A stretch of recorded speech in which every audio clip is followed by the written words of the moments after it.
Terima kasih. Assalamualaikum warahmatullahi wabarakatuh. Salam sejahtera buat kita semua.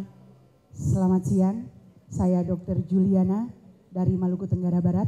Saya akan bersharing sedikit tentang rumah tunggu yang selama ini cukup membantu para ibu di Maluku Tenggara Barat. Kami Kabupaten DTPK, terpencil kepulauan perbatasan yang menjadi penyumbang pertama dalam 5 tahun terakhir kematian ibu di Provinsi Maluku. Namun dalam 4 tahun kami menduduki peringkat paling bawah. Tadinya angka kematian ibu di wilayah kami jumlahnya, mau tahu Bapak Ibu, 874 per 100.000 kelahiran hidup. Dan di tahun 2012 kami mencapai di bawah rata-rata angka nasional. Berapa? 118 per 100.000 kelahiran hidup. Kondisi ini harus terlalui dengan kondisi yang tidak mudah karena tantangan alam kami begitu berat. Tadi cuplikan awal sudah disampaikan.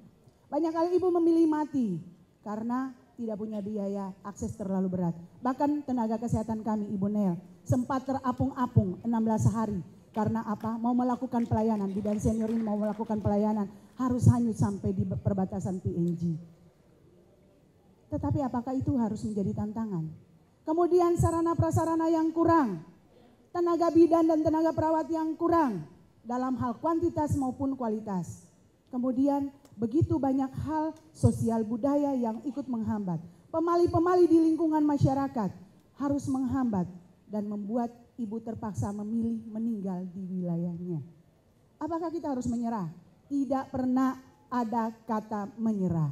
Alam bukan tantangan. Kalau kita punya keinginan dan kemauan, saya percaya setiap jalan pasti terbuka. Dan jalan ini memang terbuka Bapak Ibu. Rahmat Tuhan terjadi dan sebelum kami melalui ini dengan baik, sebelum lembaga-lembaga punya keinginan dan punya niat untuk membantu kami, saya sedikit punya pengalaman. Saat saya masih di puskesmas, waktu itu puskesmas Saumaki, saya dengan tim dari UNICEF kami datang ke sebuah desa Lermatan dan saya harus menangis di hadapan seorang ibu dan bapak. Mereka bilang, dokter, kalau seandainya istri saya tidak meninggal, anak-anak saya tidak akan jadi yatim. Dan ada seorang ibu 9 tahun menunggu kelahiran, harus hanya dengan kerinduan karena anaknya harus meninggal. Ini disebabkan karena apa? Tidak ada tenaga kesehatan di kala itu dan juga alam yang begitu ganas menyebabkan ibu tidak bisa dibawa ke pusat rujukan. Ada satu lagi, saya harus berdiri di samping ranjang seorang ibu dengan 5 orang anak, lalu saya harus menangis bersama mereka. Anak-anak yang masih kecil-kecil, masih berusia sampai 10 tahun, ada yang masih balita, menangis di samping ranjang ibunya. Dan ini cukup menggugah hati saya. Dan seorang inspirator, almarhum Dr. Wijayanto, punya ide yang bagus. Bagaimana kalau kita bikin rumah tunggu untuk mengatasi seluruh persoalan yang ada di NTB. Dan juga dipacu oleh fasilitator dari UNICEF, program kesehatan kami coba di Maluku Tenggara Barat. Kami bentuk yang namanya rumah tunggu. Apa sih yang dimaksud dengan rumah tunggu? Rumah tunggu itu rumah punya siapa sebenarnya? Bapak Ibu bisa lihat bahwa rumah tunggu ini di wilayah kami bukan bangun khusus, tetapi ini adalah rumah masyarakat yang diberikan oleh masyarakat dan ini merupakan rumah berdasarkan hasil musyawarah mufakat, berdasarkan hasil kekerabatan dan pendekatan budaya. Dan rumah tunggu ini diperuntukkan untuk siapa? Ibu-ibu hamil yang punya risiko tinggi atau beresiko pada saat persalinan. Dan risiko ini ditentukan bukan oleh masyarakat tetapi oleh tenaga kesehatan yang berkompeten. Dan rumah tunggu ini sangat bermanfaat. Saya rasakan sangat bermanfaat. Saya akan sampaikan bagaimana manfaatnya. Untuk proses terbentuknya rumah tunggu ini bukan semudah membalik telapak tangan. Kami harus melakukan kerjasama dari berbagai pihak. Dan saya salut, Bupati kami luar biasa. Beliau sangat mendukung program ini. Mulai dari tahun 2007, Beliau sebagai pemrakarsa utama, dia sendiri yang ikut menggandeng seluruh masyarakat sampai ke tingkat desa, melakukan penandatanganan deklarasi untuk mendukung penurunan kematian ibu dan bayi di Maluku Tenggara Barat. Dan ini bukan hanya berhenti di akhir tahun 2007. Tahun 2008 dibuat sosialisasi. Dibuat sosialisasi dalam bentuk seminar-seminar. Selain itu dibuat juga sosialisasi dalam bentuk pelatihan-pelatihan bagi tenaga kesehatan maupun masyarakat. Dan sosialisasi ini kemudian diwujud nyatakan dalam bentuk uji coba rumah tunggu. Kami melakukan uji coba di sebuah subgugus di paling selatan, daerah perbatasan dengan Australia. Pulau Selaru, gangguan sejak lahir, dia mengalami cacat bawaan. Bapak Ibu, melihat manfaat ini akhirnya kami buat apa? Kami kembangkan lagi. Ada satu wilayah yang memang sangat sulit. Setiap tahun menjadi penyumbang terbesar kematian, namanya wilayah Sera. Dan di sini lebih susah lagi karena apa? Mereka punya kepercayaan yang namanya pamali. Alun-alun tidak boleh dilewati. Dan ini diyakini puluhan tahun. Tapi bagaimana kita melakukan pendekatan? Mudah sekali. Waktu mereka dibukakan pikirannya, kita datang. Dan ternyata Bapak Ibu, tadinya persalinan yang ada di wilayah Sera di bawah 20% di fasilitas kesehatan. Setelah ada rumah tunggu dan masyarakat mulai sadar, masyarakat punya tanggung jawab bahwa ibu tidak boleh mati di wilayahnya. Persalinan menjadi hampir 100% di fasilitas kesehatan. Dan luar biasa, banyak ibu yang akhirnya ditolong. Bahkan kami punya di wilayah ini satu ibu yang punya anak 3 kembar dengan berat badan lahir rendah semuanya hidup. Dan kemarin mendapat apresiasi yang cukup bagus dari UNICEF Pusat. Ya. Lalu yang berikut Bapak Ibu, kami kembangkan lagi ke Pulau Larat di bagian utara. Dan sampai saat ini yang kami dapati adalah kematian ibu sampai ke titik 0. Bagaimana dengan kematian bayi? Kematian bayi yang tadinya kami punya angka mencapai 60 sampai 70 bisa ditekan sampai 30, masih fluktuatif naik turun. Tapi saya percaya di mana ada kemauan, niat baik, tekad yang mau diwujudkan, tidak sekedar dibicarakan atau dikonsepkan di atas kertas, semuanya pasti berjalan dengan baik. Di sini saya ada bawa ibu saya, pimpinan puskesmas yang sangat luar biasa, Ibu Sus. Dia sungguh luar biasa. Dari selatan wilayah Maluku Tenggara Barat sampai ke seluruh utara wilayah Maluku Tenggara Barat, beliau berkiprah dan sekaligus menjalankan tugas fungsi di lapangan untuk membina dan menjalankan rumah tunggu. Kita boleh dengar sharing dari beliau. Silakan Ibu Sus. Terima kasih Bapak Ibu Forum KTI yang saya hormati dan saya kasihi.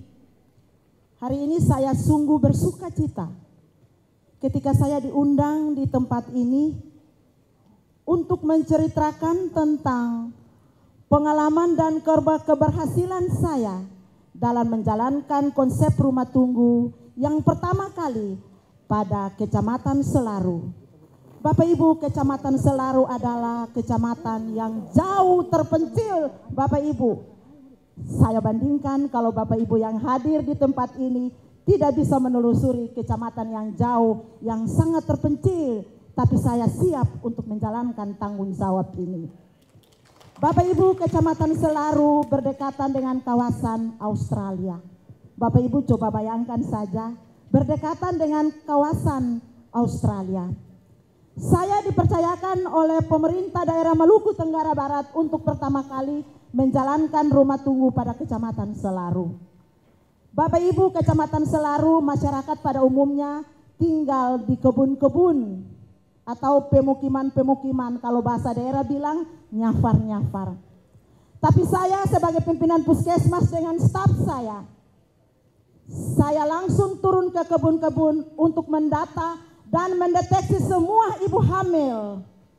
Kita bisa membayangkan yang berisiko. Kita lihat dan kita harus bertanggung jawab. Kita membawakan ibu-ibu yang beresiko masuk ke rumah tunggu yang dikatakan tadi rumah tunggu. Bapak Ibu yang saya kasihi, Selama kurang lebih 3 tahun berturut-turut Bapak Ibu, tidak terdapat kematian bagi ibu dan bayinya. Atas keberhasilan saya Bapak Ibu, saya dipercayakan lagi oleh pemerintah daerah Maluku Tenggara Barat untuk harus kembangkan rumah tunggu pada Kecamatan Tanimbar Utara adalah pusat gugus Maluku Tenggara Barat. Bapak Ibu coba bayangkan, Kecamatan Tanimbar Utara juga daerah yang cukup rawan. Kita melihat dari laut cukup berbahaya. Kita melihat lagi dari darat akses jalan dan fasilitas transportasi tidak memadai. Tapi saya punya tekad untuk bekerja sesuai dengan prosedur yang berlaku dengan rumah tunggunya. Bapak Ibu, ternyata Bapak Ibu, sampai dengan saat ini saya dipercayakan pada bulan Januari tahun 2012 sampai dengan saat ini setibanya saya pada tempat ini tidak ada kematian satupun yang kita alami. Bapak Ibu yang saya hormati, pasti Bapak Ibu bertanya-tanya apakah ada tantangan pada saat melaksanakan tugas dan tanggung jawab. Tantangan cukup berat Bapak Ibu. Saya bisa menangis di tempat ini dalam perjuangan saya. Tapi saya tidak pernah pesimis. Saya tetap optimis untuk menjalankan tugas dan tanggung jawab ini. Bapak Ibu yang saya hormati, untuk itu di tempat yang sangat berbahagia ini, esok kami akan kembali lagi ke tempat tugas dan tanggung jawab kami di daerah yang jauh yang berbatasan dengan Australia. Saya menghimbau kepada Bapak Ibu pada kawasan timur Indonesia ini, marilah kita sama-sama kembangkan rumah tunggu ini pada daerah kita masing-masing. Pasti ibu dan bayinya akan menjadi aman. Saya punya tekad, jangan Bapak Ibu ragu-ragu. Pasti tidak ada terjadi angka kematian ibu dan bayi. Dan mari kita galakkan 3 kunci MPS. Kunci yang pertama yang paling penting, semua ibu hamil harus ditolong oleh tenaga kesehatan. Terima kasih Bapak Ibu. Baik, itu yang tadi disampaikan Ibu Sus. Tidak berlebihan jika model ini menjadi adopsi untuk wilayah di Indonesia Timur. Tantangan kami ke depan adalah penguatan akses, transportasi, sarana prasarana, sumber daya manusia yang memang notabene masih sangat terbatas di wilayah Maluku Tenggara Barat. Tetapi itu bukan menjadi tantangan. Saya percaya pada satu saat MTB akan dilirik dan mau untuk maju pasti akan dibantu. Bapak Ibu yang saya hormati, kami pernah mengadopsi kemitraan bidan dan dukun dari Takalar. Dan ini juga merupakan langkah sukses awal kami sebelum rumah tunggu. Dan saya mengajak Bapak Ibu seperti yang tadi disampaikan oleh Ibu Sus, mari kita kibarkan merah putih tetap berkibar di wilayah Indonesia Timur. Kesehatan tetap berjalan dengan baik. Jangan menjadi orang garis belakang, tetapi menjadi mukanya Indonesia di wilayah perbatasan. Ada ibu, ada kasih sayang mencerdaskan anak bangsa, menyehatkan anak bangsa. Terima kasih untuk seluruh perhatiannya. Wassalamualaikum warahmatullahi wabarakatuh. Salam sejahtera buat kita semua. Selamat